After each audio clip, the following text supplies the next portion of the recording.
Perkenalkan, nama saya Marsanda Ayu Anggraini dengan NPM A1B023086. Di sini saya akan melanjutkan materi ke-6 mengenai perkembangan nilai moral, sikap peserta didik, dan teori perkembangan yang mendasari. Perkembangan nilai dan sikap peserta didik merupakan komponen penting dalam pendidikan. Ada beberapa teori perkembangan yang mendasarinya. Di bawah ini saya akan menyebutkan beberapa teori perkembangan utama yang relevan dalam konteks ini. Teori perkembangan moral Piaget dan Piaget mengemukakan bahwa anak-anak mengalami 3 tahap perkembangan moral, yaitu tahap moral heteronim, peraturan eksternal, tahap moral transisi, mengenal perbedaan sudut pandang, dan tahap moral otonomi, internalisasi nilai dan prinsip.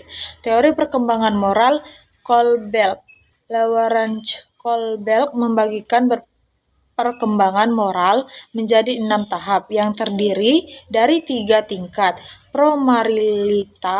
moralitas konversional, dan moralitas otonomi. Teori ini menekankan pentingnya pemahaman konsep-konsep moral yang semakin kompleks, sering bertambahnya usia. Teori perkembangan sosial emosional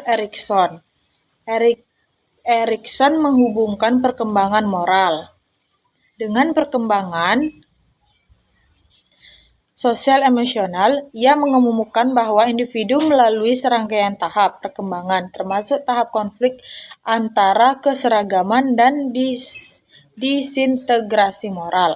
Teori perkembangan nilai Kohlberg. Selain teori moral, Kohlberg juga mengembangkan teori perkembangan nilai. Teori ini menyoroti bagaimana individu menginternalisasi nilai-nilai masyarakat dan mengembangkan pandangan etis yang lebih kompleks. Teori kognitif sosial Bandura. Albert Bandura menekankan peran pengaruh sosial dalam perkembangan moral dan nilai. Teori ini mencakup konsep self-evaluation dan pemodelan perilaku moral dari orang dewasa dan lingkungan sekitar.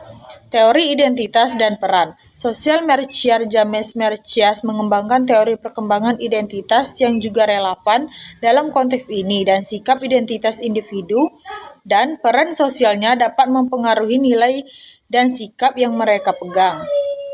Penting untuk memahami bahwa perkembangan nilai, moral, dan sikap peserta didik dipengaruhi oleh berbagai faktor, termasuk keluarga, sekolah, teman sebaya, dan perkembangan hidup mereka. Pendidik perlu memahami teori-teori ini untuk membantu membentuk perkembangan moral dan nilai peserta didik secara positif.